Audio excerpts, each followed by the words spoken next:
नमस्कार, मैं हूं आपके साथ ज्योति कनौजिया। आइए रुक करते हैं फटाफट खबरों की ओर।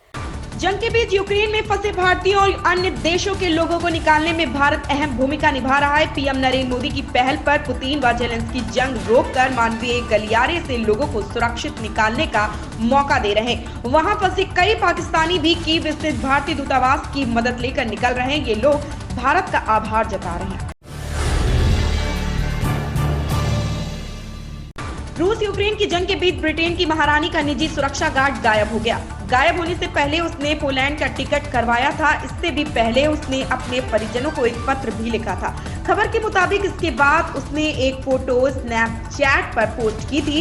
ये सभी तथ्य इस बात की ओर इशारा कर रहे हैं कि 19 वर्षीय यह सुरक्षा गार्ड यूक्रेन की तरफ से रूस से युद्ध लड़ने गया है। इतना ही नहीं, ब्रिटेन की सेना के 3 और सदस्य बिना किसी कारण गायब हो गए हैं। की प्रथम महिला यानी राष्ट्रपति वोलोदिमीर जेलेंस्की की पत्नी ओलेना जेलेंस्की रूस के राष्ट्रपति व्लादिमीर पुतिन पर भड़क गए हैं। ओलेना ने मीडिया में एक खुला पत्र जारी कर पुतिन पर यूक्रेन के निर्दोष नागरिकों के नरसंहार का आरोप लगाया है।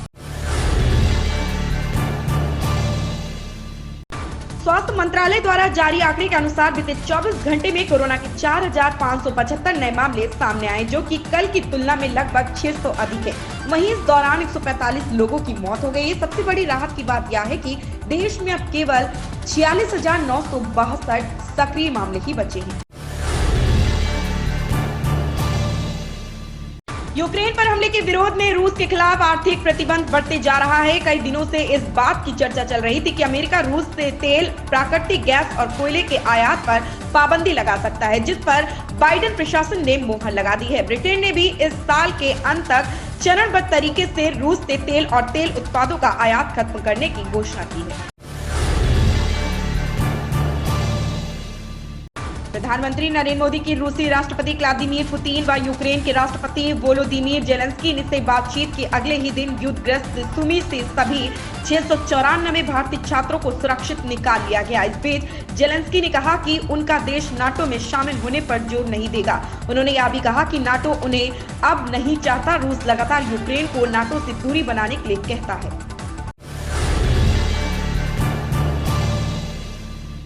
यूक्रेन से लौटे रामपुर के मुदित राजपूत ने वहां के हालात और अपनी घर वापसी के संघर्ष को बयां करते हुए अनुभव साझा किया। उन्होंने कहा कि हम 25 किलोमीटर तक पैदल चले थे, हाथ में तिरंगा था, किसी ने ना तो रोका और ना ही टोका, वह भी तब जब चारों तरफ बमबारी हो रही थी।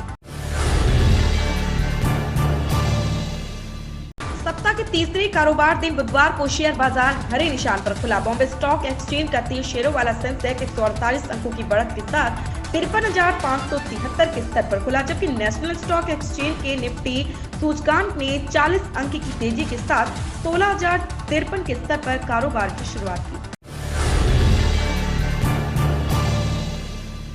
सोने और चांदी के दामों में एक बार फिर से उछाल आया है। सोने की कीमत 1.67% बढ़कर 55,128 रुपए प्रति 10 ग्राम पर पहुंच गई है। दूसरी ओर चांदी के दाम में भी बढ़ोतरी दर्ज की गई है।